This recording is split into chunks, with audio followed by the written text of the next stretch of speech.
നമ്മൾ മലയാളി പെൺകുട്ടികൾ പ്രത്യേകിച്ചും ആ ഒരു വിനീത പറഞ്ഞ ആ ഒരു ഇന്റിമിഡേറ്റിംഗ് എക്സ്പീരിയൻസ് ഉണ്ടല്ലോ. അത് നമ്മൾ ജിമ്മിൽ പോകുമ്പോൾ മറ്റുള്ളവർ നമ്മൾ നോക്കണോ, അല്ലെങ്കിൽ നമുക്ക് അവിടെ ആ ഒരു കോൺഫിഡൻസ് വലിയൊരു ഫാക്ടർ അല്ലേ അതെ തീർച്ചയായിട്ടും. സ്റ്റാർട്ട് ചെയ്യുമ്പോൾ പ്രത്യേകിച്ച് നമുക്ക് ഒന്നും അറിയത്തില്ല. കാരണം നമ്മുടെ അങ്ങനെ ഒരു കൾച്ചറിലാണ് വളർന്നു വരുന്നത്. അതായത് നമുക്ക് അങ്ങനെ ഓപ്പർച്യൂണിറ്റീസ് ഇല്ല നമ്മുടെ നാട്ടില്. അപ്പൊ ഇവിടെ വന്നു കഴിയുമ്പോൾ എന്നെ സംബന്ധിച്ച് ഞാൻ വിചാരിച്ചോണ്ടിരുന്നത് ഇവരൊക്കെ എന്നെ നോക്കുവാണ്, ഞാൻ ചെയ്യുന്നതെല്ലാം തെറ്റാണ്, അവരതൊക്കെ നോക്കി എന്നെ നോക്കി ചിരിക്കുവാണ്.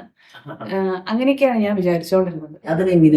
വിനീതനെ തന്നെ ഒന്ന് ചലഞ്ച് ചെയ്തെടുത്തത്. അത് മാറാനായിട്ട് 1-2 ദിവസമല്ല, അത് മാറാനായിട്ട് വർഷങ്ങളോട് എടുത്തു.